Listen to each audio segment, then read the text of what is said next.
মুসলমান খুব গভীর মনোযোগ। আল্লাহ রাব্বুল আমিন ডাক দিয়ে বলেন, কালিমুল্লাহ শোনো, নবুয়াত দিয়া তোমারে আমি আল্লাহ নবী বানাইয়া দিলাম। এখন তোমার নবুয়াত যদি আমি আল্লাহ ঘুরে এনে, তুমি তো নবী থাকতে পারো না। নবী না থাকলে তোমার দোয়া তো সামনে কবুল হবে না। আল্লাহর পয়গম্বর বলেন, ও মালিক, তোমার নবুয়াত তুমি ফেরত নাও। যেই নবুয়াত পায়া দোয়া করলে বৃষ্টি হয় না, যেই নবুয়াত পায়া দোয়া করলে দোয়া কবুল হয় না, এমন নবুয়াত আমার দরকার নাই। ওহা আল্লাহ কয়, কথা তো ঠিক আছে, নবুয়াত পাইলা দোয়া করলা কবুল না হলে তো নবুয়াত লাগেই না, ঠিক আছে। আল্লাহ রাব্বুল আমিন ডাক দিয়ে কয়, কালিমুল্লাহ শোনো, তোমার দোয়া কবুল হইতো, কিন্তু এই মজমার ভিতরে এমন একজন কমিনা আছে, যেই কমিনা জীবনে একবারও আমার নামের জিকির করে না। আমি আল্লাহ তাআলা ওই বান্দারে এত সুন্দর দামি একটা কপাল বানাইয়া দিলাম, ওই কপাল দিয়া জমিনের ভিতরে আমার একটা সিজদাও লাগাইয়া দেয় নাই। আমি আল্লাহ রাব্বুল আমিন দয়া করে মায়া করে ওরে এত সুন্দর একটা জবান দিয়ে সুন্দর করে ওরে সাজাইয়া দিছি। ওই বান্দা এত কুলাঙ্গার, জীবনে কোনোদিন ওই জিহ্বা দিয়া আমি আল্লাহর একবার আমার জিকির করে নাই। এ কালিমুল্লাহ শোনো, ওই কুলাঙ্গারের কারণেই আমি আল্লাহ জমিনের বৃষ্টি বন্ধ করে দিছি। যেই মাত্র বলছে একজনের কারণে বৃষ্টি বন্ধ, আল্লাহর পয়গম্বর যে আমার হাতা গোছায়, বুঝতেছেন কিছু? মুসাফা করব। আল্লাহ রাব্বুল আমিন জিজ্ঞাসা করেন, এ কালিমুল্লাহ জামার আস্তিন কেন গোটাও? আল্লাহর পয়গম্বর বলেন, রব্বুল আলামিন যার কারণে বৃষ্টি হয় না ওরে মাইরা ফেলামো। গোটা দেশের ভিতরে মাত্র একজন মানুষ, ওর কারণে বৃষ্টি বন্ধ হয়ে গেছে, তাহলে ওরে মাইরা ফেলাইলে তো জমিনের ভিতরে বৃষ্টি হয়ে যাবে, ওর বেঁচে থাকার দরকার নাই। তাহলে একজন যদি না থাকে দেশ ঠান্ডা হইলে তো ভালো। যেমন আমরা বুঝছি বাবা, এক কয়লা সুন্দরী চলে গেছে, আল্লাহ দেশের অবস্থা ভালো বানাইছি। ওই কুলাঙ্গার একটা হলেই যথেষ্ট, একটার কারণে বৃষ্টি বন্ধ। পয়গম্বর কয়, এই একটারে মাইরে দুনিয়া থেকে বিদায় করে ভাগায় দেই, বৃষ্টি নামবে, তার কারণ ওর কারণেই বৃষ্টি বন্ধ হয়ে গেছে। আল্লাহ রাব্বুল আমিন বলেন, পয়গম্বর ধৈর্য ধরো। পয়গম্বর খামোশ হয়ে গেলেন। বুঝে থাকলে কন, যার কারণে বৃষ্টি বন্ধ কেউ না জানলে হ্যাঁ নিজে না, বোঝেন নাই আমার কথা? হ্যাঁ, যখনই এখন পয়গম্বর কয়, আল্লাহ ওর নাম ঠিকানা কয়ে দাও, কার কারণে বৃষ্টি বন্ধ ওর নাম ঠিকানাটা কয়ে দাও। যার কারণে বন্ধ, হ্যাঁ তো কলিজায় লুজ বসান শুরু হয়ে গেছে। মাথাটা নিচে করে দিয়ে কয়, আসমানের মালিক, সারা জিন্দেগি ভর একবারের জন্য তোমার নামের তাসবিহ জপি নেই, একবার তোমারে আল্লাহ বলে স্বীকার করি নেই। এত সুন্দর কপাল দিলা, ওই কপাল দিয়া জমিনের ভিতরে তোমার একটা সিজদাও লাগাই নেই। এত সুন্দর জবান দিলা, ওই জবানটা দিয়েও তোমার নামের তাসবিহ জপি নেই। ওগো মালিক, এতটুকু অপরাধ করার পরও আমার নাম ঠিকানা পৃথিবীর কোনো মানুষে বলো নাই। আর এখন যদি পয়গম্বর যাই না ফালায়, আমার তো আস্তেও রাখবে না, বাড়ি তো যাইতে দেবে না। আয় আল্লাহ, আমার পিছনের অপরাধগুলো তুমি মাফ করে দাও। সামনের জিন্দেগির জন্য তওবা করে নিলাম, সামনের জিন্দেগিতে বাঁচবো যতদিন, তোমার নামের তাসবিহ পড়বো ততদিন। এই যে বান্দা দোয়া করতেছে, দোয়া করে এখনো দোয়া শেষই হয় নাই। মুসলধারে রহমতের বাড়ি দ্বারা নাজিল হয়ে গেল।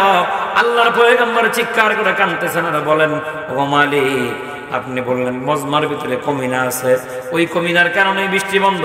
কেউ মজমা থেকে উঠা যায়ও নাই, নতুন করে আমার এই মজমার ভিতরে কেউ বসেও নাই, তাহলে বৃষ্টি কি করে হলো?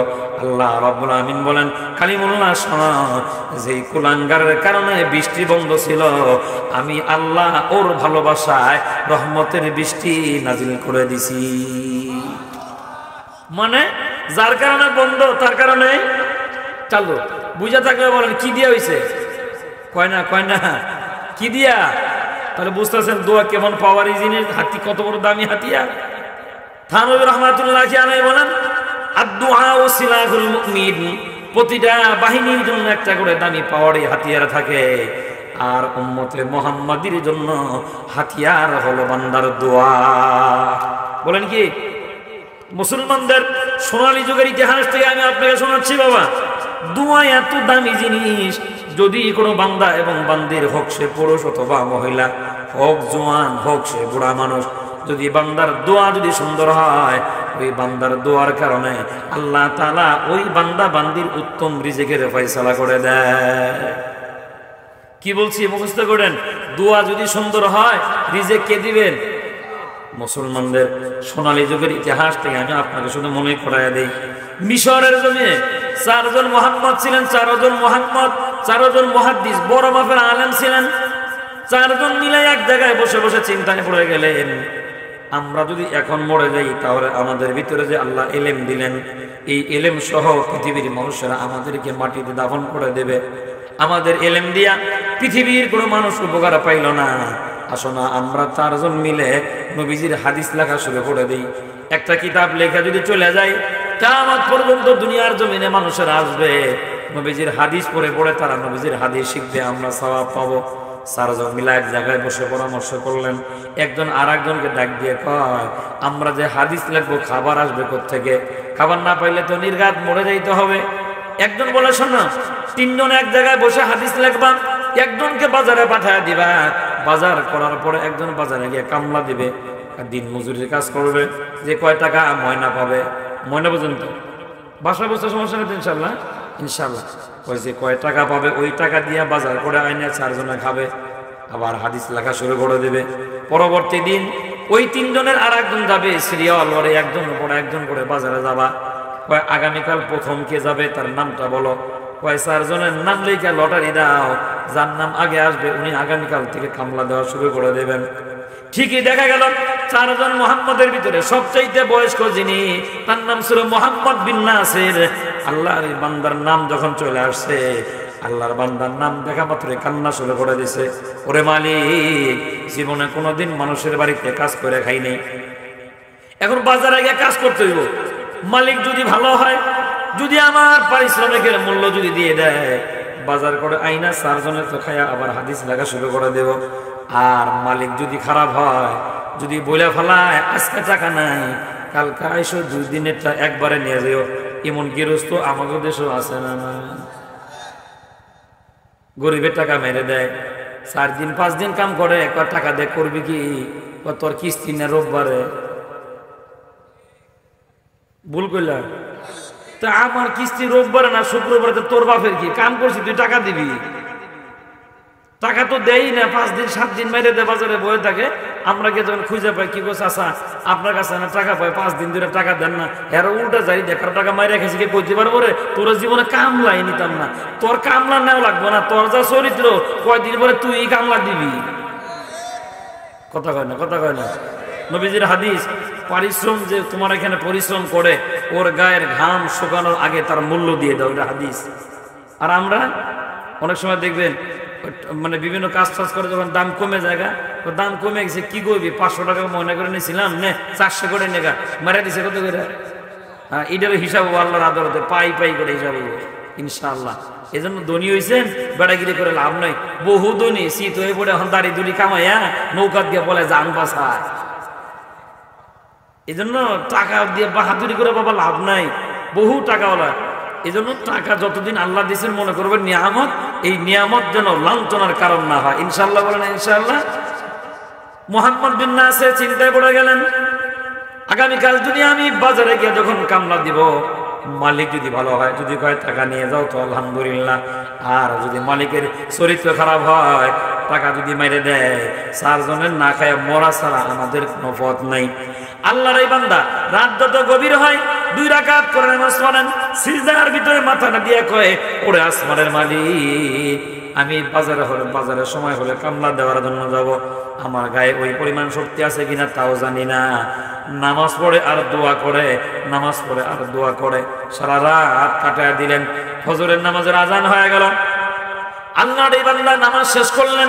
নামাজ শেষ করে বাজারের দিকে যখন রওনা হয়ে গেছেন, তদানীন্তন সময়ের মিশরের বাদশার নাম ছিল আহমদ। বাদশাহ আহমদ সামনে দাঁড়ায় গেছে, হুজুর আপনার নাম কি? আমার নাম মুহাম্মদ বিন নাসির। আরে আপনার নাম মুহাম্মদ বিন নাসির, আমি যে গত রাত্রে স্বপ্ন দেখলাম, আল্লাহর নবী আমাকে 4 জন ইমাম মুহাম্মদ দেখাইছেন। তো সুবহানাল্লাহ বলতে পারেন নাই? আর আমার সামনে একজন মুহাম্মদ দাঁড়ানো, রাত্রে যোগে আল্লাহর নবী আমাকে 4 জন মুহাম্মদের কথা বলছেন। আর 3 জন মুহাম্মদ কোথায়? মুহাম্মদ বিন নাসির বলেন, ওরা 3 জন ঝুপড়ি ঘরের ভিতরে নবীজির হাদিস লিখতেছেন। তাহলে আপনি যাচ্ছেন কোথায়? লটারিতে আমার নাম চলে আসছে, বাজারে গিয়ে কামলা দিয়া ওই টাকা দিয়া বাজার করে ওদের তিনজনের জন্য খাবার কিনে আনবো। তদানীন্তন সময়ের বাদশাহ আহমদ ডাক দিয়ে কয়, বাজারে যাওয়া লাগবে না, বাজার করার দরকার নাই। কেন লাগবে না জানেন? গত রাত্রি দিন আল্লাহর নবী রাহমাতে দু আলম নবী সরওয়ারে দু আলম নবী স্বপ্ন যোগে আমাকে দেখায় দিলেন, এই বাদশাহ আহমদ আর দেরি করবে না, আর কতক্ষণ ঘুমাইবা? আমার উম্মতের বড় বড় চারজন হাদিস বিশারদ, বড় বড় চারজন ইমাম, ওরা হাদিস লেখার জন্য যাইতেছেন, আর একজন যাবে বাজারে কামলা দেওয়ার জন্য, লিখবে হাদিস, আবার কামলা দিয়ে খাবে। কামলা দেওয়া লাগবে না, তুমি তাড়াতাড়ি যাও, আমার ওই চারজন মুহাম্মদের জন্য রাষ্ট্রের টাকা দিয়া খাবারের ফয়সালা করে দাও। সুবহানাল্লাহ। মুসলমান খুব গভীর মনোযোগ। মুহাম্মদ বিন নাসির বলেন, আরে আপনি কে? আমি মিশরের বাদশাহ আহমদ। গত রাত্রিতে আল্লাহ নবী তোমাদের নাম ধরে ধরে তোমাদের প্রত্যেকে ছবি চেহারা আমাকে দেখায় দিয়ে বলেছেন, খবরদার ওদের জন্য কাজ করে খাওয়া লাগে না, ওরা লিখবে হাদিস, রাষ্ট্রের টাকায় তাদের রিজিকের ফয়সালা করে দাও। আরে একজন মুহাম্মদ পাইলাম, বাকি তিনজন কোথায়? বাকিরা সুপ্রি করে হাদিস লেখে, তো আমাকেও নিয়ে যাও। মুহাম্মদ বিন নাসিরকে সাথে করে নিয়ে তদানীন্তন সময়ের মিশরের বাদশাহ আহমদ চলে গেলেন জঙ্গলের ভিতরে, ঝুপড়ি ঘরের ভিতরে গিয়ে দেখেন গান্না পাতার ছানি, কলা পাতার ছানি। অমনি চিৎকার করে আর বলে, লিখতেছো নবীজির হাদিস, কলা পাতা বেড়ার ভিতরে ভেন্না পাতা ছানি দেওয়া লাগবে না, রাষ্ট্রের টাকা দিয়া তোমাদের জন্য আমি মাদ্রাসা বানাইয়া দিলাম। এ বাবা, মিশরের জমিনে এখনো মাদ্রাসায় মোহাম্মদিয়া তাদের নামে আছে। কি দিয়া হয়েছে? দোয়া দিয়া। বলেন কি দিয়া হয়েছে? দোয়া এত দামি জিনিস। আল্লাহর এই বান্দা ডাক দিয়া কয়, শোনো, টেনশন করা লাগবে না, ভেন্না পাতার ছানির ভিতরে বসে বসে হাদিস লেখার কোনো প্রয়োজন নাই, তোমরা লিখবা হাদিস, রাষ্ট্রের টাকায় একটা মাদ্রাসা বানায় দিলাম। এখান থেকে বাবা আরো একটা জিনিস মাথায় ফিট করে বসায় নেন, রাষ্ট্রনায়ক যদি মুসলমান হয়, রাষ্ট্রনায়ক যদি ইমানদার হয়, রাষ্ট্রনায়ক যদি ভালো হয়, ওই দেশের আলেমদের রিজিক রাষ্ট্রের টাকায় হয়। আর রাষ্ট্রনায়ক যদি শয়তানের বাচ্চা হয়, রাষ্ট্রনায়ক যদি ফিরআউনের বাচ্চা হয়, রাষ্ট্রনায়ক যদি দুনিয়ার সবচেয়ে নিকৃষ্ট ব্যক্তি হয়, ওই দেশের আলেমদের ভাত জেলখানায় গিয়ে খাইতে হয়। এজন্য বাজার খুব দিলের কানে কথাগুলো ফিট করে নেন। আমার আপনার দোয়া যদি মন থেকে দোয়া হয়, মালিক যেইভাবে দোয়া করতে বলছেন বাজান, ওইভাবে আমাদের দোয়া যদি সুন্দর হয়, বান্দার দোয়া যত সুন্দর হবে, আল্লাহ তাআলা ওই বান্দার মর্যাদা এবং তার দোয়া তত তাড়াতাড়ি কবুল করে নেবেন। সুবহানাল্লাহ। এজন্য বলতেছিলাম, যদি কোনো বান্দার দোয়া সুন্দর হয়, ওই বান্দার রিজিক কে দিবেন? আওয়াজ দেন, কে দিবেন? এজন্য দোয়া এত দামি একটা হাতিয়ার। পৃথিবীর কোনো মানুষ যদি দোয়া করে, অসম্ভবকে আল্লাহ তাআলা তার জন্য সম্ভব বানায় দেন। আল্লাহর একজন পয়গম্বর রাত যখন গভীর হয়ে গেছে, গভীর রাতে আকাশের দিকে তাকায়া আল্লাহর পয়গম্বর কাঁদতেছেন আর দোয়া করে, রব্বি লা তাজারনি ফারদা, ও মালিক আমারে তুমি একাকী ছেড়ে দিও না, আমি মরে গেলে পৃথিবীর জমিনে আমার নাম নেওয়ার মতো কোনো মানুষ থাকবে না, আয় আল্লাহ আমার একটা সন্তানের বাবা বানায় দাও। আল্লাহ তাআলা দোয়া কবুল করে নিলেন। পয়গম্বরের বয়স 80-র উপরে। কত বছর বয়স? 80-র উপরে বয়স হওয়ার পরে আল্লাহর পয়গম্বর দোয়া করতেছেন, আল্লাহ আমার একাকী ছেড়ে দিও না, মানে আমার একটা সন্তানের মালিক বানায় দাও। আল্লাহ রাব্বুল আমিন বলেন, আমি আল্লাহ তাআলা পয়গম্বরের দোয়া কবুল করলাম। আল্লাহ রাব্বুল আমিন বলেন, আমি আল্লাহ তাআলা পয়গম্বরের দোয়া কবুল করলাম এবং বাচ্চা হওয়ার আগে নাম রাইখা দিলাম ইয়াহিয়া। সুবহানাল্লাহ। নাম কি? পয়গম্বরের বয়স 80-র উপরে। যেই মাত্র বলছে পয়গম্বর দোয়া তোমার কবুল, বাচ্চা তোমার ঘরে আমি আল্লাহ তাআলা দান করে দিলাম, বাচ্চাটার নাম রাইখা দিলাম, নাম হবে তার ইয়াহিয়া। এবার আল্লাহর পয়গম্বর নিজের হাড্ডির দিকে তাকায় আর কয়, রব্বি ইন্নী ওয়াহানাল আযমু মিন্নি, আয় আল্লাহ আমার হাড্ডি তো বুড়া হয়ে গেছে। মাথার চুলগুলো দেখায় কয়, ওয়াস্তাআলার রাসু শাইবা, মাথার চুলগুলো আমার সাদা হয়ে গেছে। বাড়ির দিকে ইশারা করে কয়, ওয়া ইমরাতি আকিরা, আমার বিবি তো বন্দা, বাচ্চা হওয়ার যোগ্যতা আমার বিবির ভিতরে নাই। একদিক থেকে বউ আমার বন্দা, বাচ্চা হবে না, আমার হাড্ডিও বুড়া, বাচ্চা হবে না, মাথার চুল সাদা, বাচ্চাও হবে না, এখন বাচ্চা হলে কেমনে হবে? আল্লাহ রাব্বুল আমিন বলে, পয়গম্বর শোনো, দোয়া করেছো, হাড্ডি বুড়া হলে হোক, চুল সাদা হলে হোক, বিবি বন্দা হলে হোক, দোয়া করছো, কবুল করে নিছি, আমি আল্লাহ ইয়াহিয়ার বাবা তোমারে বানাইয়া দিলাম।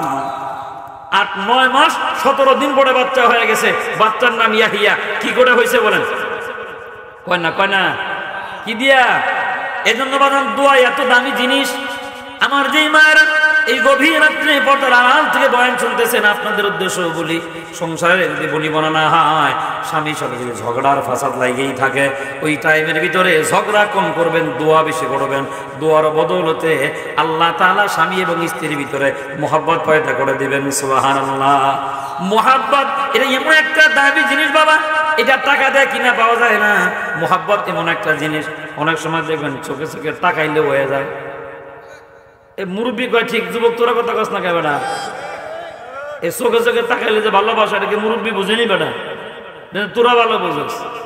মুরব্বী ঠিক কয়, তোরা কিছুই কস না। আছে না নাই? মোহাব্বতের ভালোবাসা পোলা যারা ভালোবাসা করে ফেলেছে ওরা মাইরেন না, ও ধরা খাইছে, ওর বয়সের দোষ লাগে গেছে গা। ভালোবাসা এটা বাইন্দেও রাখা যায় না, কখন হয়ে যায় যে করে হে নিজেও কথা কয় না। তবে বাজান গভীর মনোযোগ, এই ভালোবাসাটা হতে পারে বৈধ পন্থায়, আপনার বাবার সাথে, মায়ের সাথে, হতে পারে আপনার বোনের সাথে, হতে পারে আপনার বিবির সাথে। আর যদি বিবি এবং স্বামীর ভিতরে ভালোবাসা না হয়, আমি আপনাকে ভালোবাসার পদ্ধতি শিখাইয়া দিচ্ছি। 4টা আমল করবেন। কয়টা বলেন? কয়টা? 4টা আমল যদি কোনো নারী করে, ওই মায়ের 4টা আমলের কারণে আল্লাহ রাব্বুল আলামিন ওই মা এবং তার স্বামীর ভিতরে এমন একটা ভালোবাসা পয়দা করে দিবেন, দুনিয়াতে বাঁচবে যতদিন ভালোবাসার কমতি হবে না ততদিন। সুবহানাল্লাহ। 1 নাম্বার। কয় নাম্বার? হাদিস ক্বালা নবী সাল্লাল্লাহু আলাইহি ওয়াসাল্লাম লা ইয়াদখুলুনাল জান্নাতা হাত্তা তুমিনু ওয়া লা তুমিনু হাত্তা তাহাব্বু আওয়ালা আদুল্লুকুম আলা শাই ইযা ফাআলতুমু তাহাবাবতুম আফশুস সালাম বাইনাকুম। আল্লাহ নবী বলেন, তোমরা কেউ জান্নাতে যাইতে পারবা না যতক্ষণ পর্যন্ত না তোমরা ইমানদার না হবা, আর ইমানদার হইতে পারবা না যতক্ষণ পর্যন্ত একজন আরেকজনকে ভালো না বাসবা। আল্লাহ নবী বলেন, যদি একজন আরেকজনকে যদি ভালোবাসো, ইমানই ভালোবাসা, এই ভালোবাসার কারণে তুমি ইমানদার হবা, ইমানদার হলেই তুমি জান্নাতে যাবা। এবার আল্লাহ নবী বলেন, আওয়ালা আদুল্লুকুম আলা শাই, আমি কি তোমাদেরকে এমন একটা জিনিসের কথা বলে দিব, এমন একটা বিষয়ের কথা বলে দিব, ইজা ফাআলতুমুহু তাহাবাবতুম, ওই আমলটা করলে ভালোবাসা তৈরি হবে। সুবহানাল্লাহ। নবী শিখাচ্ছেন যে তোমাদেরকে এমন একটা আমল বলে দেই, যে আমল করলে ভালোবাসা হবে, ভালোবাসা হলে ইমানদার হবা, ইমানদার হলে তুমি জান্নাতে যাইতে পারবা। সাহাবা আজমান লাভতে দাঁড়ায় গেছে, ওগো নবী বলেন আমল কি? বলেন। আল্লাহ নবী বলেন, আফশুস সালাম বাইনাকুম, পরস্পরে সালাম বিনিময় করো। যে যত বেশি সালাম দিবা তার সাথে তার ভালোবাসা তত বেশি হয়। সুবহানাল্লাহ। এজন্য আজকের পরে থেকে আমরা স্বামী যারা আছি বিবিরে সালাম দিব ইনশাআল্লাহ। কারণ আর আমার যে মায়েরা পর্দার আড়াল থেকে বয়ান শুনতেছেন, আপনারাও নিয়াত করেন আজকের পরে থেকে আমরাও স্বামীরে সালাম দিব ইনশাআল্লাহ। অনেকে কইবেন হুজুর শরম করে, শরম করলে মোবাইলে স্টার্ট করেন, বাড়ির বাইরে গিয়ে মোবাইলে ফোন দিবেন, বউরে দিয়ে দিবেন না সালাম আসসালামু আলাইকুম। বউ যদি কয় কি কইলা, আরে কি কইলাম, রংপুরি কইছে, সালাম দিলে মহাব্বত হইব, হাদিস আছে। তোরে সালাম দিলাম, 2-4-5 দিন মোবাইলে সালাম দিবেন, এরপরে দেখবেন বউ আপনারা সালাম দিবে। মাঝে মাঝে বিপদ হলে একটু হইতেও পারে, ভালো করে বুঝছেন।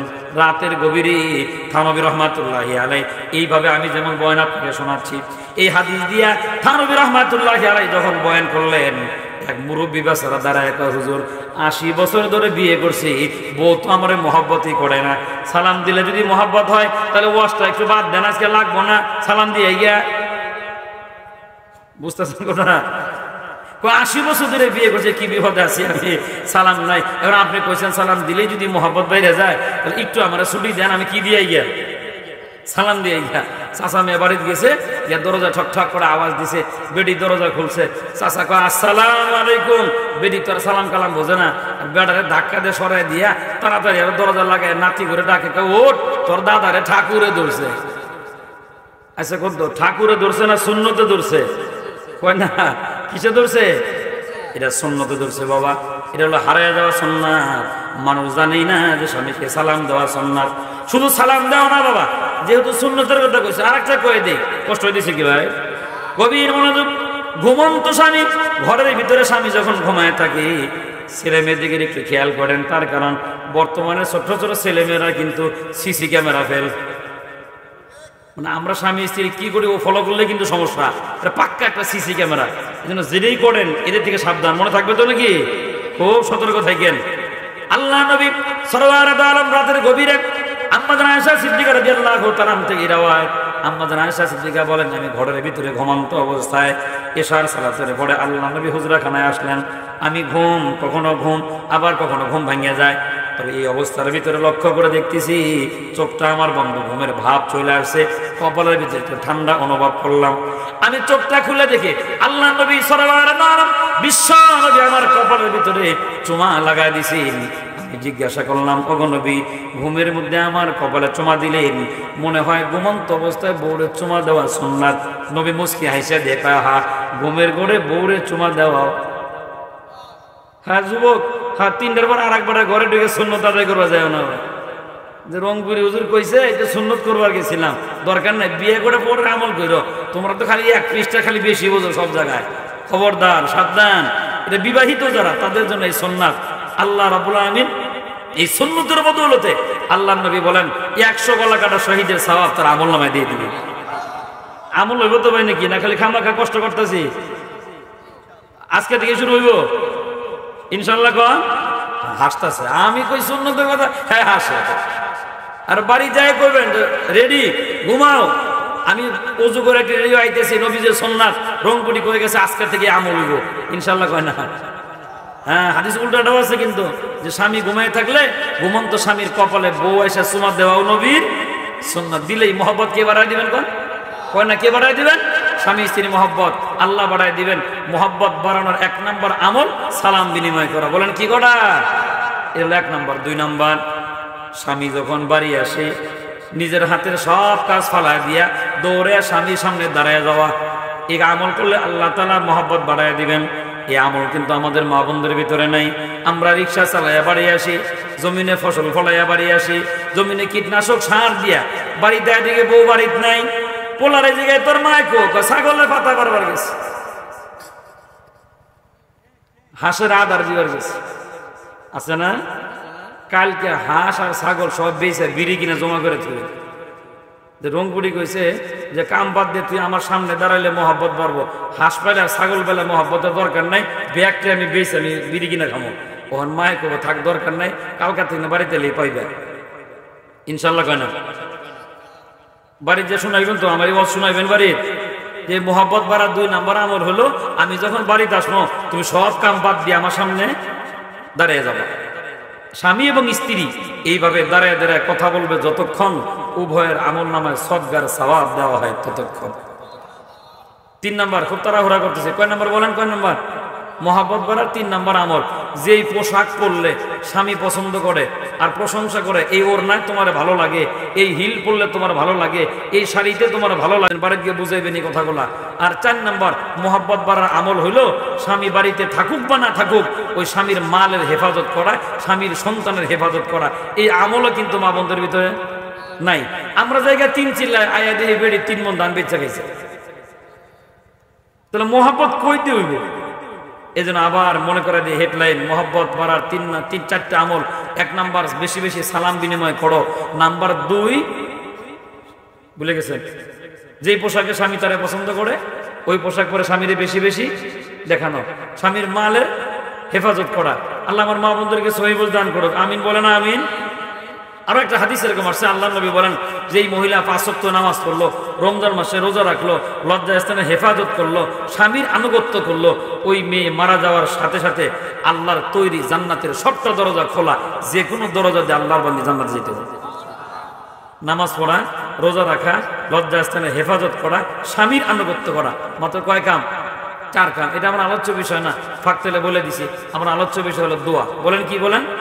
দোয়া। দোয়া এই জন্য ওই মা বোনদের জন্য বলছিলাম এই 4টা আমল করবেন আর আকাশের দিকে তাকায় বলবেন মালিক স্বামী আমার দিন মজুর, আল্লাহ তুমি হায়াতের ভিতরে বরকত দিয়ে দাও। নামাজের ভিতরে এইভাবে দোয়া চলবে। দোয়া থানবী রহমাতুল্লাহি আলাইহি বলেন কখন কোন বান্দার দোয়া কবুল হয় বলা যায় না। এমন হতে পারে ওই বান্দার দোয়ার বদৌলতে আল্লাহ তাআলা স্বামী সংসারের ভিতরে সুন্দর মহব্বত আর ভালোবাসা, আর্থিক অভাব অনটন থাকলে আল্লাহ দূর করে দিবে। কি কি করতে হবে বলেন? কি আবেগ দিয়ে আবেগ অনেক দামি জিনিস বাবা, শুধু টাকা থাকলেই হয় না, আবেগের অনেক দাম। আরো একটা মজার তথ্য আমি আপনারা শোনাই। বাদশাহ হারুন রশিদ অনেক কোটি কোটি টাকার মালিক ছিলেন বাবা। এই বাদশাহ হারুন রশিদ ঘোষণা করে দিলেন, আমি আমার নিজের টাকা দিয়ে একটা মসজিদ বানাবো, কেউ টাকা দিবা না, কেউ পয়সা দিও না, আমার টাকায় আমি একা একা মসজিদ বানাবো। নিজে জোগালিরে কয়, একা একা মসজিদ বানাবো, তোরা কেউ টাকা দিবি না, কেউ ইট সুরকি কেউ আনবি না। মসজিদ নির্মাণ শুরু হয়ে গেল। দীর্ঘদিন পর্যন্ত মসজিদ নির্মাণ করতে করতে প্রায় শেষ প্রান্তে চলে আসছে। একজন জোগালি বাড়িতে গিয়ে কান্দে আর কয়, ওরে মালিক, যদি টাকা আর পয়সা যদি আমারও দিতা, বাদশাহ হারুন রশিদ মসজিদ বানায়া যেইভাবে জান্নাতের আশা করে, আমি গরিব মানুষ, আমার টাকা থাকলে আমিও এমন আশা করতাম। আবেগ। মনে রাখেন, আল্লাহ চেহারা দেখে না, আল্লাহ মাল দেখে না, বডি ফিটনেস দেখে না, আল্লাহ দেখেন অন্তর। বলেন কি দেখেন? কোরআনের আরেকটা আয়াত আছে, আল্লাহ রাব্বুল আলামিন বলেন, লা ইয়ানালাল্লাহু লুহুমুহা ওয়ালা দিমাউহা ওয়ালাকিন ইয়ানালুহুত তাকওয়া মিনকুম।